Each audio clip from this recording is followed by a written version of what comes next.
ರಾಜ್ಯದ ಕುತೂಹಲ ಕೆರಳಿಸಿದ್ದ ದಾವಣಗೆರೆ ದಕ್ಷಿಣ ಮತ್ತು ಬಾಗಲಕೋಟೆ ವಿಧಾನಸಭಾ ಕ್ಷೇತ್ರಗಳ ಉಪಚುನಾವಣೆ ಅಂದರೆ ಬೈಪೋಲ್ ಮತದಾನ ಗುರುವಾರ ಮುಕ್ತಾಯಗೊಂಡಿದೆ ಸ್ನೇಹಿತರೆ. ಹೌದು, ಎಲ್ಲೆಡೆ ನೋಡಿದರೂ ಕರ್ನಾಟಕದ ಯಾವುದೇ ನ್ಯೂಸ್ ಪೇಪರ್ ನೋಡಿ, ಕರ್ನಾಟಕದ ಯಾವುದೇ ಮೀಡಿಯಾ ನೋಡಿ, ಯಾವುದೇ ಒಂದು ಎಲೆಕ್ಷನ್ ಬಗ್ಗೆ ಇರುವಂಥ ಮಾಹಿತಿ ನೋಡಿ, ಅದು ಹೆಚ್ಚಾಗಿ ಕರ್ನಾಟಕದಲ್ಲಿ, ಅದರಲ್ಲೂ ದಾವಣಗೆರೆ ದಾವಣಗೆರೆ ದಾವಣಗೆರೆ ದಕ್ಷಿಣ ಬಿಟ್ಟರೆ ಬಾಗಲಕೋಟೆ. ಹೌದು, ಸಮರ್ಥ್, ಮೇಟಿ ಮತ್ತು ಇನ್ನಿತರ ಅಭ್ಯರ್ಥಿಗಳ ಬಗ್ಗೆನೇ ಜಾಸ್ತಿ ಕೋಲಾಹಲ ನಡೆದಿತ್ತು. ಹೌದು, ಎಲ್ಲೆಡೆ ಕೂಡ ಇದರ ಮಾಹಿತಿ ನಿಮಗೂ ಕೂಡ ಗೊತ್ತಿರಬಹುದು. ಕಳೆದ 15 ದಿವಸಗಳಿಂದ ನಡೆದಂತಹ ಈ ಅಬ್ಬರದ ಪ್ರಚಾರಕ್ಕೆ ಕೊನೆಗೂ ತೆರೆ ಬಿದ್ದಿತ್ತು. ಆದರೆ ರಾತ್ರಿ ನಡೆಯುತ್ತಿರುವಂತಹ ವ್ಯವಹಾರಗಳು ಮಾತ್ರ ಎಷ್ಟೋ ಜನಕ್ಕೆ ಗೊತ್ತೇ ಇಲ್ಲ. ಮತದಾನವು ಮುಗಿದಿದೆ. ಮತದಾನ ಪ್ರಭು ತನ್ನ ನಿರ್ಧಾರವನ್ನು ಮತಯಂತ್ರದಲ್ಲಿ ದಾಖಲೆ ಮಾಡಿದ್ದಾನೆ. ಅವನು BJP ಬೇಕು, ಕಾಂಗ್ರೆಸ್ ಬೇಕು, SDPI ಬೇಕು, ಪಕ್ಷೇತರರು ಬೇಕು, ಅಥವಾ ಯಾವ ಪಕ್ಷ ಬೇಕು, ಈ ಪಕ್ಷ ಬೇಕು, ಆ ಜಾತಿಯವನು ಬೇಕು, ಈ ಜಾತಿಯವನು ಬೇಕು, ಎಲ್ಲ ಕೂಡ ಮುಗಿದು ಹೋಗಿದೆ ಸ್ನೇಹಿತರೆ. ಆದರೆ ಇದರ ಹಿಂದೆ ನಡೆದಂತಹ ಒಂದು ಮಹಾಯುದ್ಧ ಏನಿದೆಯಲ್ಲ, ತುಂಬ ರೋಚಕವಾಗಿದೆ ಸ್ನೇಹಿತರೆ. ಯಾಕಂದರೆ ಎಲ್ಲೆಡೆ ನೋಡಿದರೂ ದುಡ್ಡು ಹರಿದಿತ್ತು. ಈ ಎರಡೂ ಕ್ಷೇತ್ರಗಳಲ್ಲಿ ಬಹುತೇಕ ಸಮಾನ ಪ್ರಮಾಣದವಾದ ಮತದಾನ ನಡೆದಿದೆ. 68 ಪಾಯಿಂಟ್ ಸಮಥಿಂಗು ಇಲ್ಲಿ ಮತದಾನ ನಡೆದಿದೆ. ಯಾವುದೇ ಕ್ಷೇತ್ರದಲ್ಲೂ ಕೂಡ 70ರ ಮೇಲೆ ಅಂದರೆ ಪರ್ಸೆಂಟೇಜ್ ಹೋಗಿಲ್ಲ ಅನ್ನೋದು ಕೂಡ ಮಾಹಿತಿಯಾಗಿದೆ. ಈಗ ಅಭ್ಯರ್ಥಿಗಳ ಭವಿಷ್ಯ EVMಲ್ಲಿ ಭದ್ರವಾಗಿದೆ.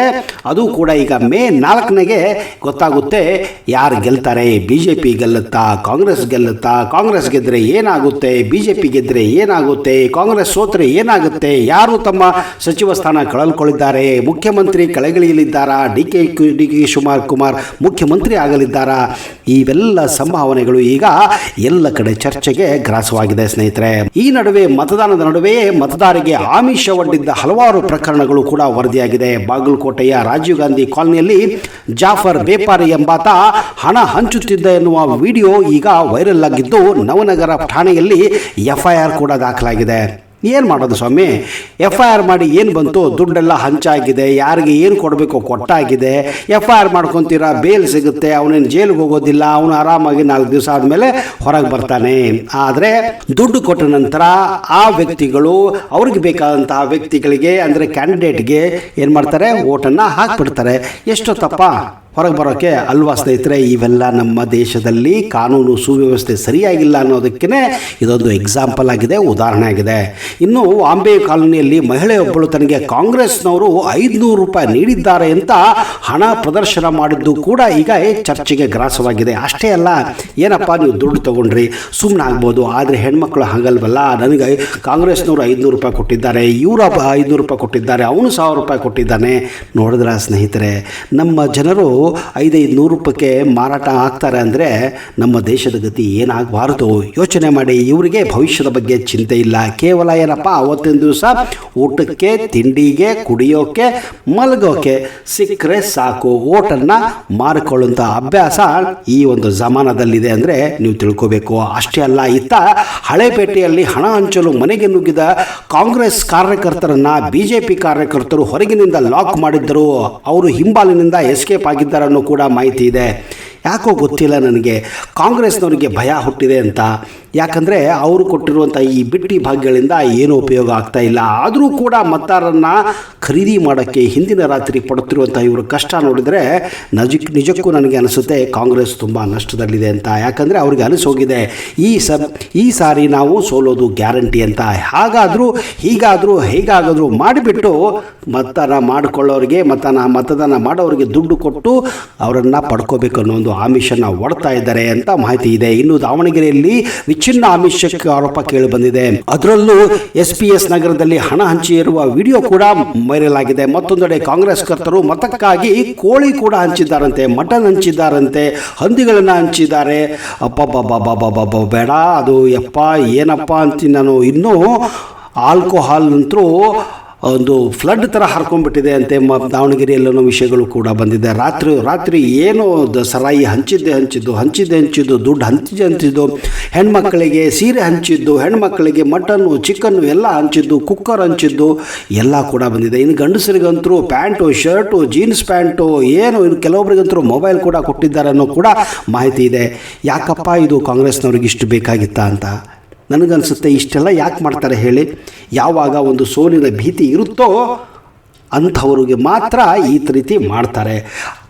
ದೇವರಿಗೆ ಗೊತ್ತು ಏನಾಗುತ್ತೆ ಅಂತ. ಯಾಕಂದರೆ ಮತದಾರನೇ ಇಲ್ಲಿ ಒಂದು ರಾಜ ಇದ್ದ ಹಾಗೆ. ಹೀಗಾಗಿ ಆ ರಾಜನನ್ನೇ ಖರೀದಿ ಮಾಡೋಕ್ಕೆ ಇವರು ರಾಜಕೀಯ ಮಾಡ್ತಿದ್ದಾರೆ ಅಂದರೆ ನಿಜಕ್ಕೂ ಒಂದು ವಿಚಿತ್ರ ಅನಿಸುತ್ತೆ. ದಾವಣಗೆರೆ ದಕ್ಷಿಣ ಉಪಚುನಾವಣೆಗೆ ಮತದಾನ ವೇಳೆ ಕೆಲ ಮುಸ್ಲಿಂ ಮಹಿಳೆಯರು ಹಣಕ್ಕೆ ಬೇಡಿಕೆ ಇಟ್ಟಿರೋ ಕೂಡ ಘಟನೆ ಕೇಳಿ ಬಂದಿದೆ. ನಾವು ಹಣ ಕೊಟ್ಟರೆ ವೋಟ್ ಮಾಡೋದು ಅಂತ ಪಟ್ಟು ಹಿಡಿದಿದ್ದಾರಂತೆ ಕಾಂಗ್ರೆಸ್ನವರು. ಹೀಗಾಗಿ ಸ್ವತಃ ಇವರ ಮನೆಗೆ ಹೋಗಿ ಹಣ ಕೊಟ್ಟು, ಬಾಡಿಗೆ ಮನೆಯಲ್ಲಿದ್ದವರಿಗೆ ಬಾಡಿಗೆ ಕೊಟ್ಟು, ಇನ್ನು ಕೆಲವರಿಗೆ ಸ್ವಂತ ಮನೆಯವರಿಗೆ ಇಲ್ಲಿ ದುಡ್ಡು ಕೊಟ್ಟಿಲ್ಲ, ಕೇವಲ ಬಾಡಿಗೆ ಇರೋರಿಗೆ ಮಾತ್ರ ದುಡ್ಡು ಕೊಟ್ಟಿದ್ದಾರೆ ಅಂತ ಕೂಡ ಆರೋಪಗಳು ಕೂಡ ಇಲ್ಲಿ ಕೇಳಿಬಂದಿದೆ. ದಾವಣಗೆರೆಯಲ್ಲಿ ಬರೋಬ್ಬರಿ ಒಂದೊಂದು ಮನೆಗೆ 5,000 ರೂಪಾಯಿ ಕೊಟ್ಟಿದ್ದಾರೆ ಅನ್ನೋ ಮಾಹಿತಿ ಕೂಡ ಇದೆ. ದಾವಣಗೆರೆ ವಾರ್ಡ್ ನಂಬರ್ 4 ಮೆಹಬೂಬ್ ನಗರದಲ್ಲಿ ಈ ಘಟನೆ ನಡೆದಿದೆ ಅಂತ ಈಗ ಮಾಹಿತಿ ಹೊರಬಂದಿದೆ. ನಾವು ಹಣ ಕೊಡದೆ ವೋಟ್ ಹಾಕಲ್ಲ ಅಂತ ಮುಸ್ಲಿಂ ಮಹಿಳೆ ಆಕ್ರೋಶವನ್ನು ವ್ಯಕ್ತಪಡಿಸಿದ್ದಾರೆ. ಕೈನವರು ನಮಗೆ ದುಡ್ಡು ಕೊಟ್ಟಿದ್ದಾರೆ, 4 ನಂಬರ್ನವರು ನಮಗೆ ದುಡ್ಡು ಕೊಟ್ಟಿದ್ದಾರೆ, ಕಾಂಗ್ರೆಸ್ನವರು ಒಂದೊಂದು ಮನೆಗೆ 5,000 ರೂಪಾಯಿ ದುಡ್ಡು ಕೊಟ್ಟಿದ್ದಾರೆ, ಹೀಗಂತ ಎಲ್ಲ ಹೇಳ್ಕೊತಾ ಇದ್ದಾರೆ. ಸ್ವಂತ ಮನೆ ಇದ್ದವರಿಗೆ ಕೊಟ್ಟರು, ಬಾಡಿಗೆ ಮನೆ ಇದ್ದವರಿಗೆ ಕೊಟ್ಟಿಲ್ಲ ಅನ್ನೋ ಕೂಡ ಮಾಹಿತಿ ಇದೆ.